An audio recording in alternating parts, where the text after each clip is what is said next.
Welcome to Donmar TV News Channel, mga balita sa buwan ng Nobyembre.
Tuktok ko yan.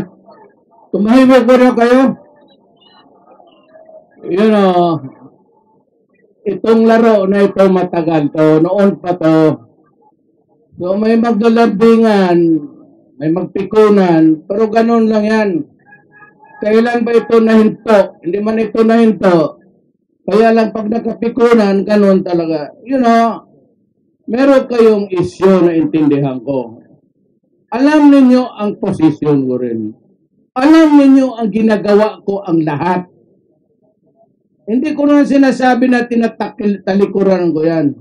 Eh pati ako, inaambos pa ninyo. Anong klase ito? Walang ganunan. Pag ganunan ninyo ako, talikod na talaga ako. Babay na lang.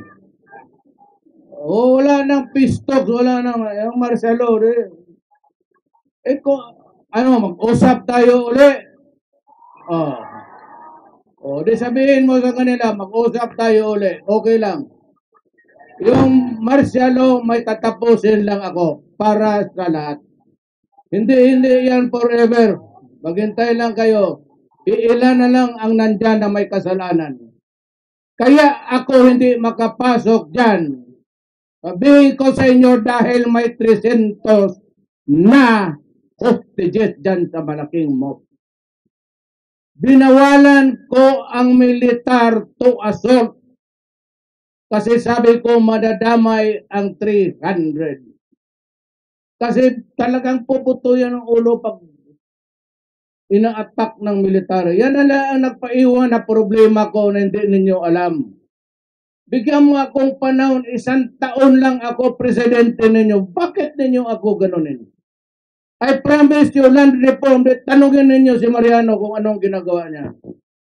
Sino sabi kay Mariano, hayaan mo yung TRO, sige ilagay mo yung mga peasant.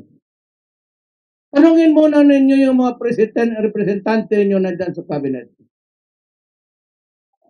Wag muna. Tapusin mo ako dyan.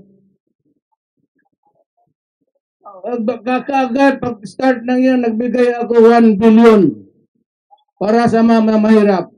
Ngayon, hindi ako may-ari ng pera ng Pilipinas sa tao. Ginagawa ko lang talaga ang paraan para maligayahan ang lahat. Para kayo. Para sa tao. Kung nakinig kayo sa speech, hindi ako presidente para sa mga mayaman. Kaya yung Mina, dito mo yung Okay, kung ganon, kung ganon ang tratamento niyo sa akin, parang kalaban, hindi huwag na tayo mag-usap. Wala na. Ayaw ko ng hurap, hurap-hurap dyan. Ito kamali tuloy Tagalog at mahimik muna kayo. Ayaw ko ng hurap sa inyo kung ganon. Kung mag-usap tayo, may hindi kayo gusto sa akin, sabihin niyo sa akin sa Malacanang. Pinapapasok ko kayo lahat doon. Kung kakausap ko lang ang bayan, magbuli, bakit ka bully? Sino ako magbuli sa inyo? Dadali ninyo akong patayin? Sino may granada dyan? Sige, paputokin mo na dito. Sige. Para dyan lang banda ang mamatay.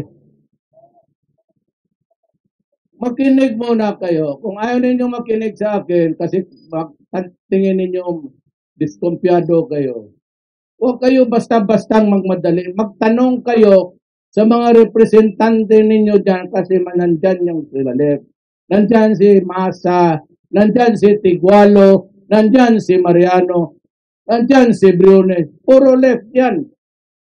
Ano pa bang tanungin muna ninyo kung anong ginagawa ko? Hindi lang kayo basta inaapuran ninyo ako eh. Huwag ninyo akong I cannot control everything. Hindi ako pwede mag-imprinta ng pera para ibigay ko. Kailangan ko kausapin itong Congress. Ito mahirap to. Bigyan ninyo ako ng panahon. 5 years lang naman na iwan ko. Basta sabihin ko sa iyo, I will deliver. Intindihan ninyo, I will deliver. Ngayon, kung apurin ninyo ako bukas, wala tayong magawa. At sa kung hadain ninyo sa init ng ulo pati supladuhan, di number 1 ako dyan. Pwede ako niyong sigawan dito, babuhin ninyo ako, but the last time that I will talk to you. Kung anong mangyari sa Pilipinas, huwag kayong magpunta sa akin. Ganun lang tayo, mag-respeto. Give me one, mag-demonstrate lang kayo. Huwag lang magbinastos. Because you are, I am no different from you. Pareho lang man tayo. Sabihin ko, may representante kayo, nandyan na kayo, in-appoint ko na, nandyan na sa loob, ano pa gusto ninyo? Ginagawa ko ng magawa ko, puta na pati yung convoy ko, inaambos. Pati ako gusto patayin. Di sino kausap ninyo? Manin nyo nandoon ako. Tapos sabi, Duterte, mag-usap tayo, mag-gay kayo ng bayan ng isang araw. Tapos mag-uwi ko, maglipad ako ng Marawi, ambusin ninyo ako. Ayan ang mahirap. Mag-usap po natin ng matino. Tapos ako, I'm willing to listen. I'm willing to give you. Ang land reform, ang pinakamabilis na.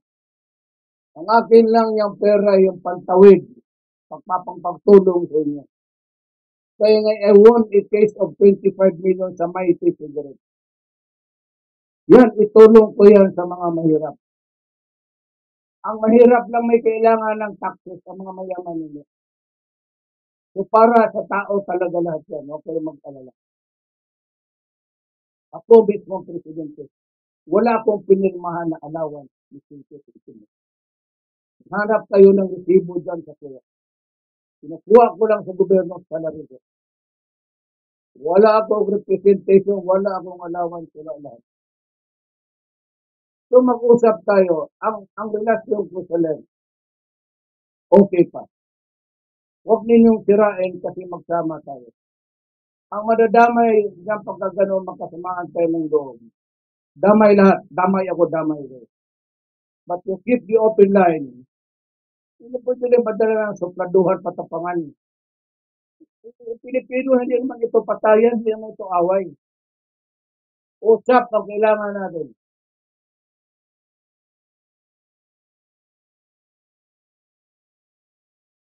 Ayan.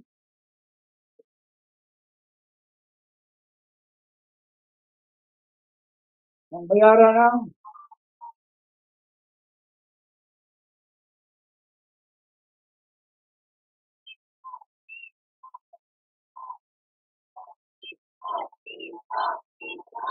Hindi ko naintindihan.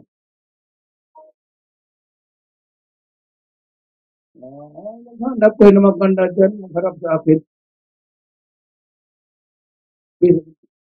Bakit ituloy ang peace talk yan ang gusto niya? Siyempre, inambos ninyo ako, anong gusto mo? Oh, paano kayo mag-peace talk nung napatay ako? Pero ulo mo. Tuloy-tuloy tapos patayin ninyo ako. Sino ang kausap ninyo? Kaya nga, huwag kayo magpakainit. Basta sabi ko muna sa lahat sa representante, hindi ko mo kayo mausap lahat. Usap kami, makinig kayo sa kanilang sagot. Yun. Usap mo. Pistol ka tapos wag na nasali yung sakyan ko. Sino ang kausap ng pistol? Kaluluwa ako. Ilan na ang nagpalaya ko? When was the last time? Last week po. Palayain ko lahat. Maghintay kayo. Hindi lang ano yan, automatic. Bakit? Papayag agad ang militar. Papayag agad ang mga korte. Sabi ko, pero ilan ang na-release ko sa inyo? Nandyan sa labas. Ano? Hindi ako may-ari ng gobyerno. Kaya pati nga kayo dito kayo, sabi niyo, kayo may-ari ng gobyerno. Kita mo. Hindi ako ang may-ari ng gobyerno. Hindi ako basta-basta na pag na-presidente ako. Sunod at ang gusto niyo. Huwag akong ganun, dumaan ako dyan. Kagaya hindi niyo. Tanungin mo si Season. Isa rin akong sigit sa alam ko yan galing ako dyan. Kailangan ka ng tahimik, magrespetuhan tayo, huwag ninyo akong i-ambos. Hindi naman kayo lahat pwedeng pagpagkamatay. Kung gusto talaga ninyo, punta kayo sa bukid. Yan ang gusto ninyo. Kung gusto ninyo mapatayan ang Pilipinas, okay rin ako. Yan ang gusto ninyo. Sirain natin ang bayan. Sirain natin.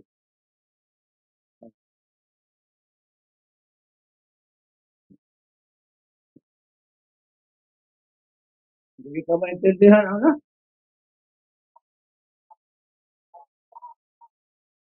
Ha?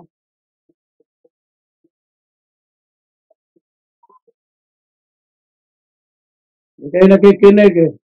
Sabi ko, Sibilyo, number 1 left yan. Yan ang gumagawa ng Indo. Hindi ninyo alam. Wala pa kayo sa panahon namin eh. Yan ang hindi nyo alam. Gusto nyo alam ninyo lahat. Mas marunong kayo kay Belyo, veterano yan dyan. Kaya yan pinapakinggan doon sa kabila eh. Ngayon ganito, magrespetuhan tayo o hindi. Okay ako, sigaw-sigawan ninyo. Baliwala sa akin yan. Politiko ako. Pero kung yan ang gusto ninyo, wala akong problema. Ayaw ninyo magrespeto, ambusin ninyo ako. Tiis tayong lahat.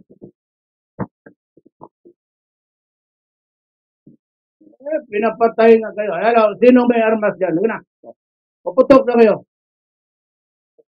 Walang armas. Kaya saluin ko, ibalik ko sa inyo, magbuwang.